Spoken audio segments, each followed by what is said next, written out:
ప్రపంచ దేశాలలో భారతదేశం నాగరికతకు సాంప్రదాయాలకు పుట్టినిల్లిది. పెద్దలను గౌరవించటంలో గాని, భక్తి భావనలలో గాని ఎవరు దేవుడైనా ఈ రోజు ఈ దేశాన్ని మనం చూస్తుంటే గర్వపడాలి. ఈ దేశంలో మనం ఇలా నిలబడి దేవుని గురించి ఎవరు ఏ దేవుని గురించి చెప్పుకున్నా మంచి రాజ్యాంగాన్ని, మంచి చట్టాలను, శాసనాలను చేసిన దేశం ఇది.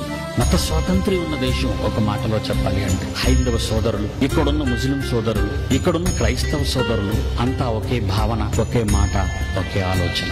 ఎవరు ఏ దేవుణ్ణి కొలుచుకున్నా మరో దేవుని గురించి తప్పుగా మాట్లాడకూడదు అన్నది మన రాజ్యాంగంలోని ఒక చక్కటి సదుపాయం. దాన్ని మనం ఉపయోగించుకోవాలి. నీదెంతవరకు నిజమో చెప్పుకోవాలి తప్ప ఎదుటివాడిది తప్పు అని మాత్రం నోరు పారేసుకోకూడదు. ఈ రోజు చాలా మంది క్రైస్తవ బోధకులు తెలుసుకోవలసిన ప్రత్యేకమైన విషయం, నీ దేవుడు ఎంత గొప్పవాడో, నీ యేసు ఎంత ప్రేమామయుడో ఈ ప్రపంచానికి చెప్పు. మరో దేవుడు మంచివాడు కాదని గాని, నీ ముందున్న సోదరుని అవమానపరిచి హేళన చేసే పదాలు మతానికి, మతానికి, వారు అనుకున్న వారి విశ్వాసాలకి మనం భిన్నంగా మాట్లాడకూడదు. సోదర సోదరీమణులారా, ఇలాంటి స్వేచ్ఛ, స్వాతంత్ర్యం ఉన్న ఈ దేశంలో మనం పుట్టడం మన అదృష్టం.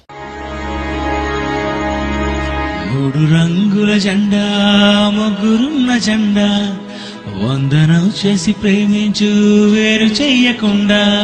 కాషాయి రంగు హైందవం, తెలుపన్నది క్రైస్తవం, పచ్చ రంగు అది ముస్లిం. దేవుని నుండే వచ్చిన వారెను మనమంతా, ఆ దేవునికి మనమంతా సమానమే.